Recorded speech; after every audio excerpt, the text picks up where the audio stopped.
नमस्कार, मनी गुरु देख रहे हैं आप और आपके साथ मैं हूं स्मिता रशाल। एक रिपोर्ट में 30 साल के डेटा ये बताते हैं कि मार्केट में टाइमिंग से ज्यादा डिसिप्लिन मायने रखता है और यही वजह है कि 2025 में एसआईपी निवेशकों ने दमदार रिटर्न पाए, जबकि लमसम का इंतजार करने वाले जो निवेशक थे वो कई मौके चूक गए।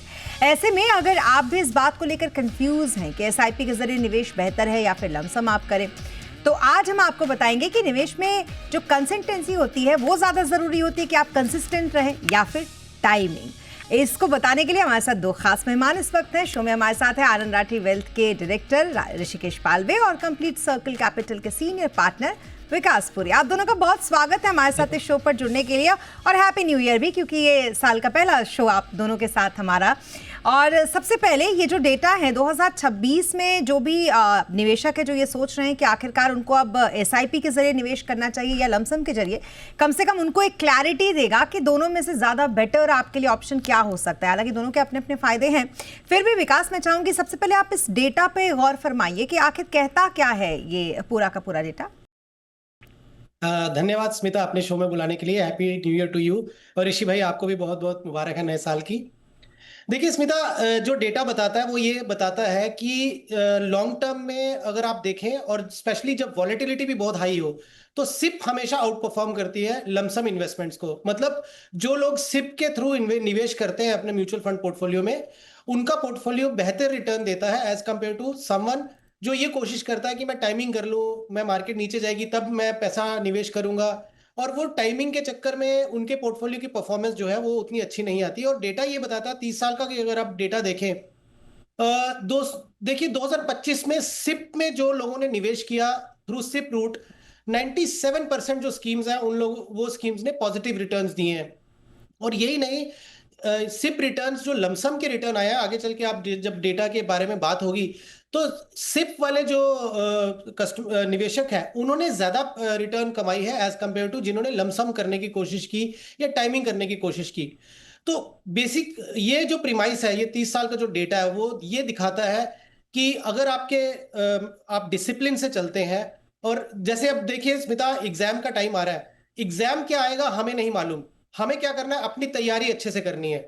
बस वही रूल यहाँ पे भी है। अगर हमारी तैयारी इस तरीके से कि हमने एक डिसिप्लिन मेंटेन किया है, हम हर महीने निवेश करते जा रहे हैं अपने सक्षम के हिसाब से, तो मार्केट किस तरीके से बिहेव करेगी हमें उसकी टेंशन नहीं होगी, क्योंकि बाजार अगर नीचे गिरेगा आपको यूनिट्स ज्यादा मिलेंगे, आपको रुपी कॉस्ट एवरेजिंग का बेनिफिट मिलेगा। और लमसम में अगर आप टाइमिंग के चक्कर में पड़ेंगे तो शायद आप वो उस तरह के जो रिटर्न है वो नहीं कमा पाएंगे और आपके पोर्टफोलियो में वो स्टेबिलिटी नहीं मिलेगी। तो डेटा तो यही जताता है, चाहे वॉलेटिलिटी बहुत हाई हो या लॉन्ग टर्म आपका निवेश हो, सिप ने लमसम को आउट परफॉर्म किया है। बिल्कुल, यानी कि अगर इसको ऐसे समझे कि सिर्फ वो बच्चा है जो सालों भर पढ़ता है और फिर उसकी जो एग्जाम की तैयारी होती है वो बहुत ही बेहतर तरीके से होती है। लमसम वो बच्चा जो आखिरी मिनट में पढ़कर अव्वल आता है। और अक्सर हम देखते हैं जो इंजीनियरिंग करते हैं ना, वो यही कहते हैं कि हम तो हमारे लिए तो आखिरी का पीरियड होता है, एग्जाम से थोड़े दिन पहले हम पढ़ना शुरू करते हैं, सालों भर मस्ती करते हैं। तो टाइमिंग का इसमें बड़ा फर्क पड़ जाता है कि जो कंसिस्टेंट रहा उसने कितना रिटर्न कमा लिया, जिसने एक रात पहले पढ़ाई की उसने कैसा अपना रिजल्ट लाया। अब ऋषिकेश, आपसे मैं जानना चाहूंगी, अभी तो एसआईपी को इतना अच्छा बच्चा बनाया है, लेकिन लमसम भी उसके भी अपने फायदे हैं, एक रात पहले पढ़ने के भी। आपके हिसाब से लॉन्ग टर्म में एसआईपी क्यों बेहतर है, डेटा क्या कहती है इस पर? स्मिता जी नमस्ते, विकास जी नमस्ते और सारे दर्शकों को नमस्ते। तो डेटा ये दर्शाता है स्मिता जी कि लॉन्ग टर्म अगर है और अगर आप एसआईपी कर रहे हैं तो काफी फायदेमंद साबित होगा। सबसे पहले हम विकास जी ने एक बहुत इंपॉर्टेंट चीज के बारे में बात की जिसका नाम है रुपी कॉस्ट एवरेजिंग। रुपी कॉस्ट एवरेजिंग होता क्या है, पहले ये समझने की कोशिश करते हैं।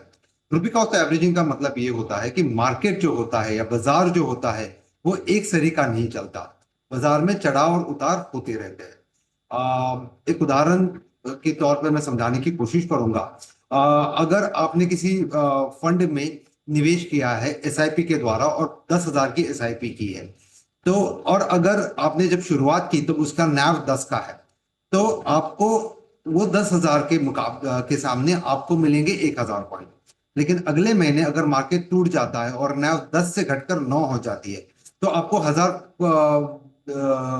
1,000 यूनिट्स नहीं मिलेंगे, पर आपको मिलेंगे 833 यूनिट्स, क्योंकि आपके पास 1111 यूनिट्स मिलेंगे क्योंकि नैव घट गई है।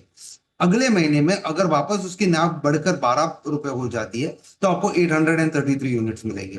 तो इस प्रकार से अगर मार्केट टूट जाता है तो आपको ज्यादा यूनिट्स मिलेंगे, अगर मार्केट बढ़ जाता है तो कम यूनिट्स मिलेंगे।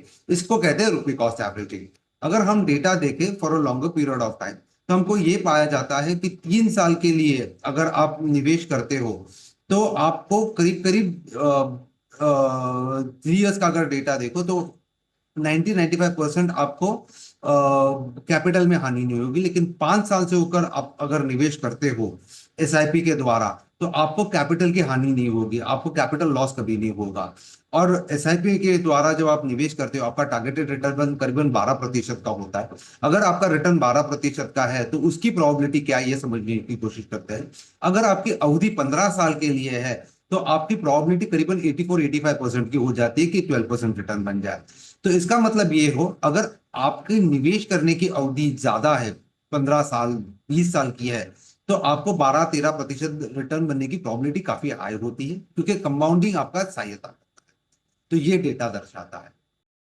ये बहुत ही अच्छी स्टडी जिसके तहत आप खुद भी समझ सकते हैं कि किस तरीके से 3 साल में 8% जो रिटर्न है जो आपको मिलता है लगातार वो थोड़ा कम हो सकता है, लेकिन अगर 1 साल का आप रिटर्न देखेंगे तो यहाँ पर ज़्यादा आपको फ़ायदा एसआईपी के जरिए होता हुआ दिखता है। अब हम कुछ फंड्स का भी उदाहरण इसमें लेंगे जिसमें विकास मैं आपसे समझना चाहूँगी, अगर हम फंड्स स्पेसिफिक बात करें तो आपने किन किन फंड्स में ऐसा देखा कि लॉन्ग टर्म में आपको एसआईपी ने ज़्यादा फायदा दिया, शॉर्ट टर्म में यानी कि 1 साल में भी आपको एसआईपी ने ज़्यादा फायदा दिया, और क्या बीच के जो 5, 3, 15 ये साल होते हैं, इसमें 15 तो लॉन्ग टर्म हो गया, मतलब 5 या 3 साल होते हैं, क्या इसमें लमसम में ज़्यादा रिटर्न बनते हुए आपने फंड्स में देखा है? ज़रा एक बार समझाइए इसे।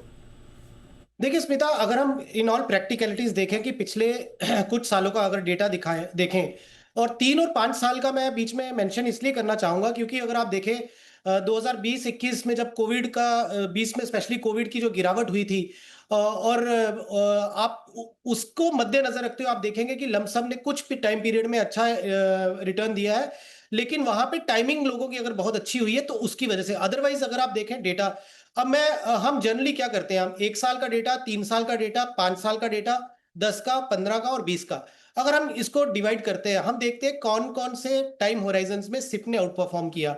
आपको हैरानगी होगी कि लास्ट 1 साल में सिप ने लमसम को बहुत ही हाई मार्जिन से बीट किया है। उसके अलावा अगर 3 और 5 को अगर आप छोड़ दें, उसमें भी सिप और लमसम में मार्जिनली जो है लमसम ने थोड़ा सा आउट परफॉर्म किया। लेकिन अगेन 10, 15 साल और 20 साल की अवधि में अगर आप जाएंगे, वहां पे भी सिप ने जो है लमसम को आउट परफॉर्म किया। थोड़े से एग्जांपल्स लेते हैं। सो फॉर एग्जांपल हमने कोशिश की ये ट्रेंड समझने की कि क्या लार्ज कैप फंड्स में, मिड कैप फंड्स में और स्मॉल कैप फंड्स में क्या ट्रेंड नजर आता है। और आप देखिए लार्ज कैप फंड्स में हमने टॉप की जो फंड्स थे, जैसे मान लीजिए आईसीआईसीआई प्रू लार्ज कैप लिया हमने, उसमें 17.59% का रिटर्न दिया है सिप ने लास्ट 1 साल में, जहां इसी फंड में लमसम में अगर किसी ने 1 साल पहले निवेश किया था 10.8% का रिटर्न आया है।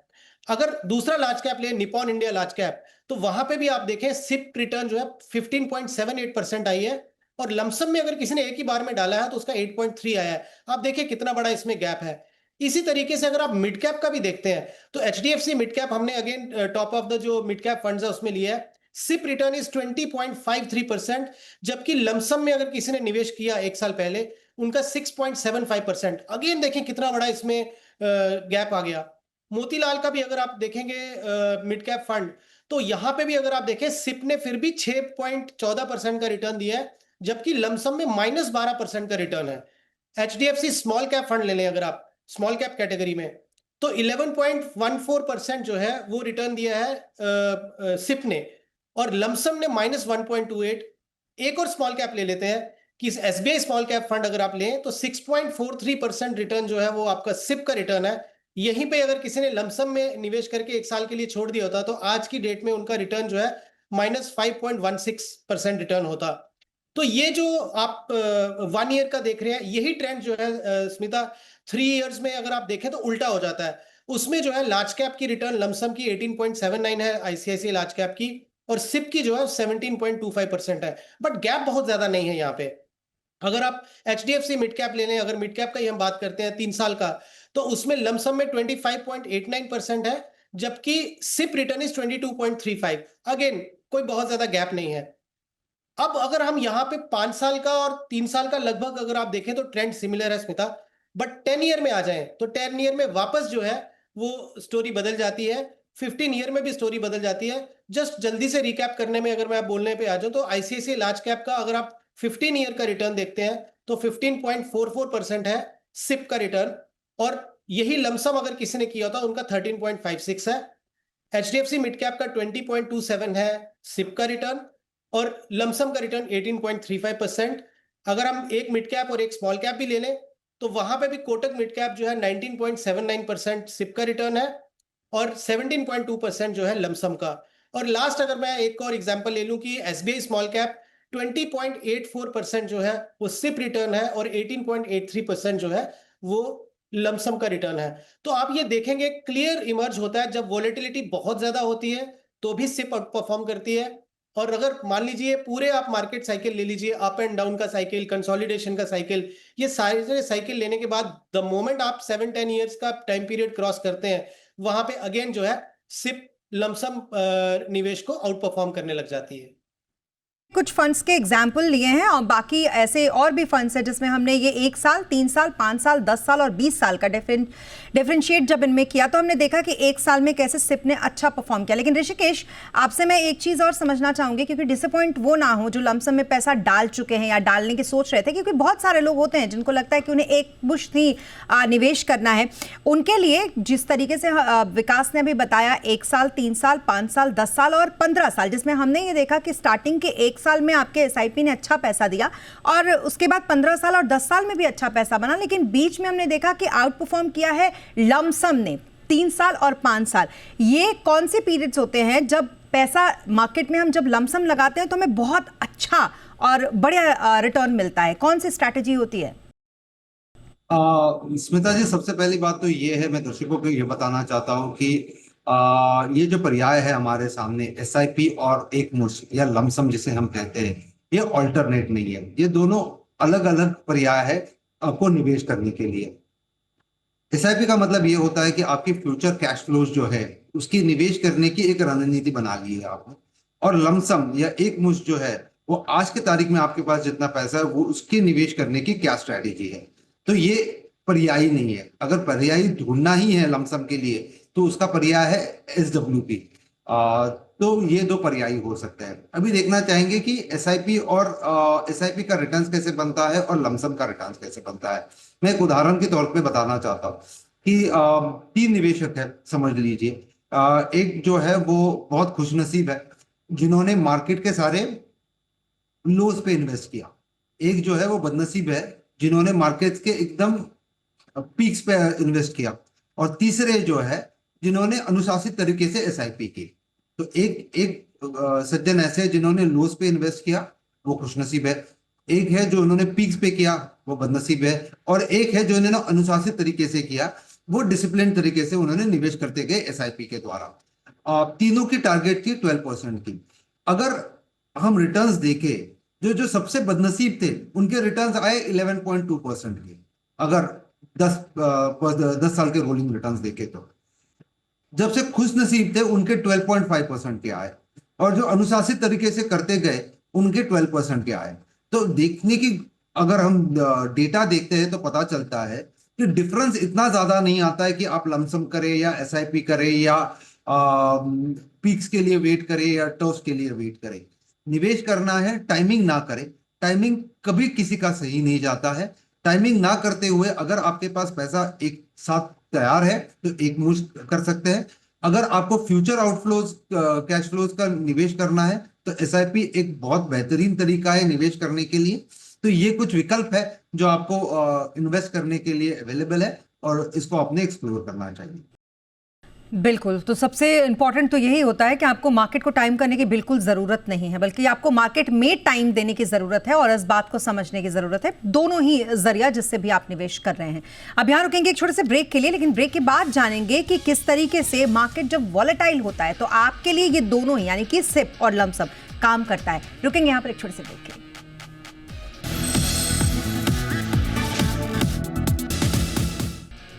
ब्रेक के बाद एक बार फिर आपका स्वागत है। एसआईपी वर्सेस लमसम कौन बेहतर, ये जानने की कर रहे हैं हम कोशिश। हमारे साथ ऋषिकेश पालवे और विकास पुरी इस वक्त मौजूद हैं, जिनसे हम जानने की कोशिश कर रहे हैं कि दोनों में कौन आपके लिए है बेहतर।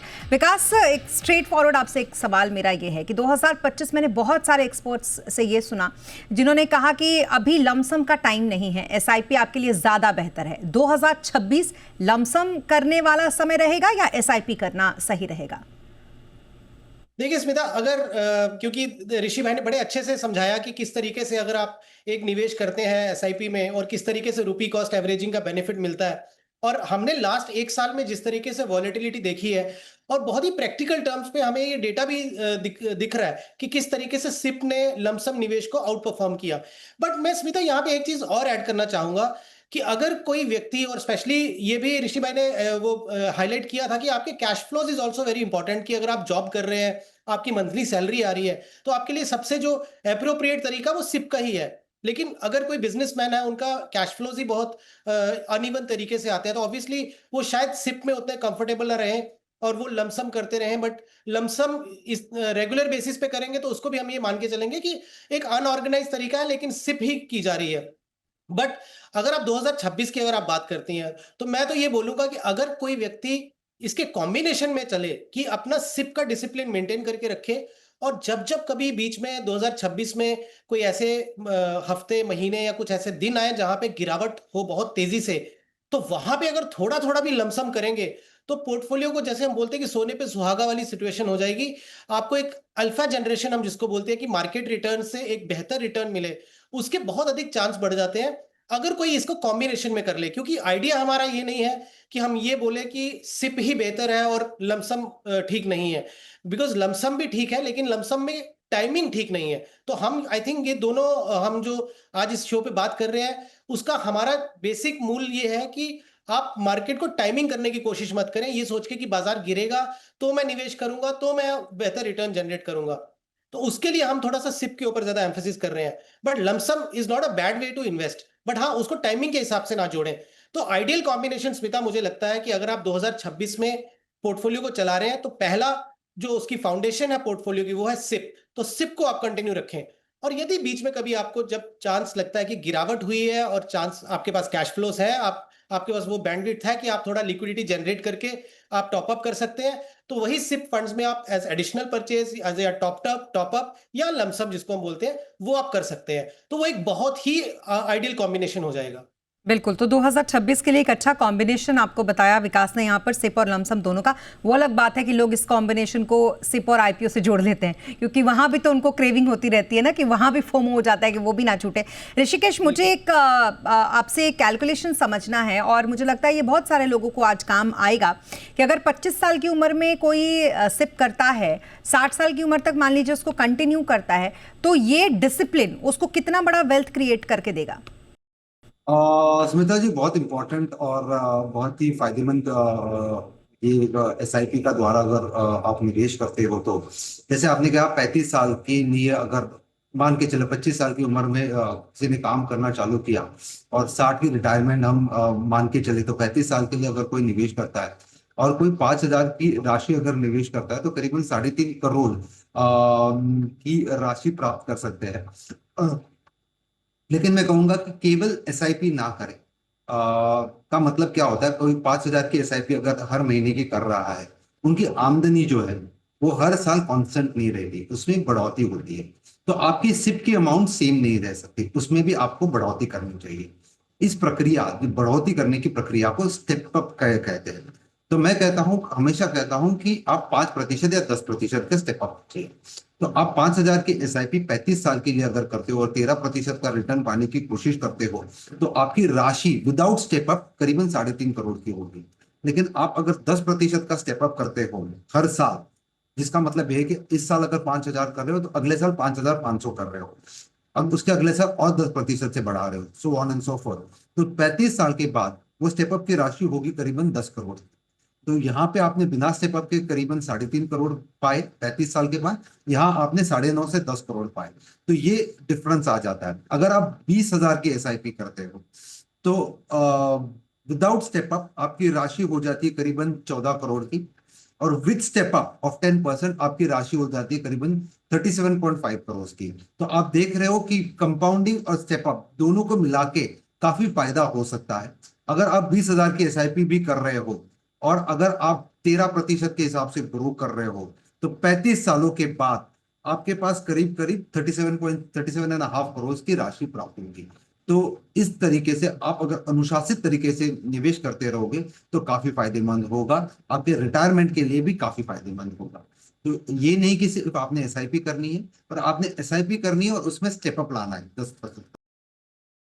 बिल्कुल, तो एक बहुत बढ़िया यहाँ पर कैलकुलेशन है आपके लिए, और ये इसलिए है ताकि आप ये समझ पाएं कि लॉन्ग टर्म में अगर आप डिसिप्लिन से अपने निवेश में बने रहते हैं तो आपको कितना फ़ायदा इसका आगे चलकर मिलता है।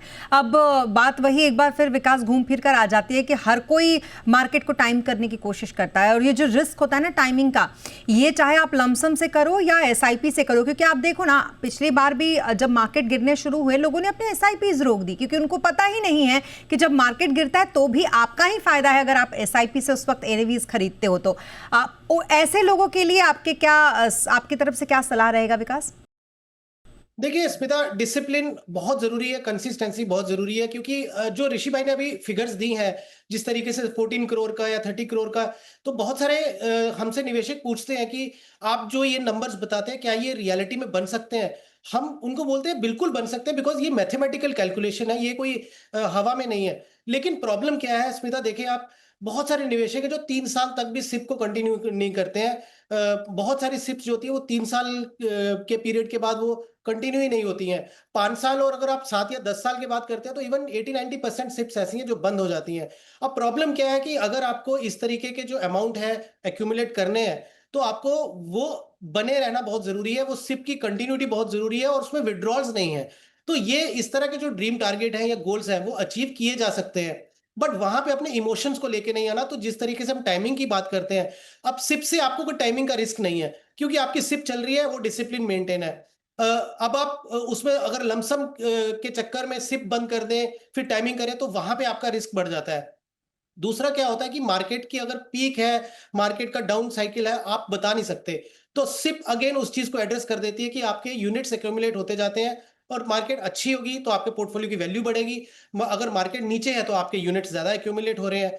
और मार्केट वोलेटिलिटी में जो है बहुत हेल्प करती है सिप, क्योंकि अगेन मैं यही बोलूंगा कि लास्ट 1 ईयर तो, क्योंकि देखिए लॉन्ग टर्म में 5 साल 10 साल की मेमोरीज लोग नहीं याद रखते, लेकिन पिछले 1 साल की तो याद रह जाती है। ये तो हमारा एक्सपीरियंस हुआ है कि लास्ट 1 साल में हमने सब तरह की वोलेटिलिटी देख ली और उसके बाद हमने ये देखा कि कौन से पैटर्न में हमें एक टेंशन फ्री, रिस्क फ्री और डिसिप्लिन के साथ जो पैसा बना वो सिप में ही बना है। तो मुझे लगता है कि ना ही हमें टाइमिंग के ऊपर ज्यादा ध्यान देना चाहिए, ना ही हमें ये देखना चाहिए कि मैं किस तरीके से मार्केट को आउटस्मार्ट करने की कोशिश शो के आखिरी में थोड़ी सी बात लमसम की भी हो जानी चाहिए, इसलिए वेरी क्विकली ऋषिकेश आपसे मैं जानना चाहूंगी 2026 में लमसम को लेकर स्ट्रैटेजी कैसी रखनी चाहिए, आपकी सलाह इस पर। बहुत ही इंपॉर्टेंट सवाल है स्मिता जी। 2026 में लमसम की स्ट्रैटेजी क्या होनी चाहिए? 2026 में हम देख रहे हैं कि मार्केट वापस 26,000 के दरमियान आ गया है। कई लोग कहेंगे कि मार्केट ऑल टाइम हाई पे वापस आ गया है, लेकिन ये भूलना नहीं चाहिए क्योंकि कि पिछला साल जो गया वहां पे काफी सारी चीजें हुई, काफी जियोपॉलिटिकल इश्यूज हुए, गोल्ड के प्राइसेस हाई हुए, सिल्वर के प्राइसेस हाई हुए, US चाइना की टेंशन हमने देखे, ट्रेड वॉर्स हमने देखे, काफी सारी चीजें देखी, लेकिन हमको ये पता चलता है कि वो सारी चीजें होने के बाद आज मार्केट वापस 26,000 पे आया है। तो इसका मतलब ये है कि most of the bad is behind us, और ये जो मार्केट सिचुएशन है 26,000 की, ये नवीन नहीं है, पिछले 1 साल पहले भी ये 26,000 आ चुका था। तो it's a very good opportunity for one two invest. तो एक मुश्त किसी को निवेश करना है तो ये 26,000 कैरी लेवल बिल्कुल नहीं है, और किसी को निवेश करना है तो बिल्कुल कर सकता है, लेकिन इसकी जानकारी रखनी बहुत जरूरी है कि मार्केट का सेकंड नेचर है कि वो कुछ ड्रॉप्स दिखाएगा, 5% 10% के ड्रॉप दिखाएगा, लेकिन इसका मतलब ये नहीं कि हम घबरा जाए। हमने निवेश करना चाहिए, एक बहुत अच्छी अपॉर्चुनिटी है 26,000 पे निवेश करने की। तो एक मुश्त अगर किसी को निवेश करना है तो this is a very good time to make an. चलिए इसी अच्छे नोट के साथ thank you so much Rishikesh हमारे साथ इस शो पर जुड़ने के लिए, Vikas thank you so much हमारे साथ इस शो पर जुड़ने के लिए, और इसी के साथ मनी गुरु के आज के इस एपिसोड में अभी के लिए बस इतना ही। आप बने रहें जी बिजनेस के साथ। नमस्कार।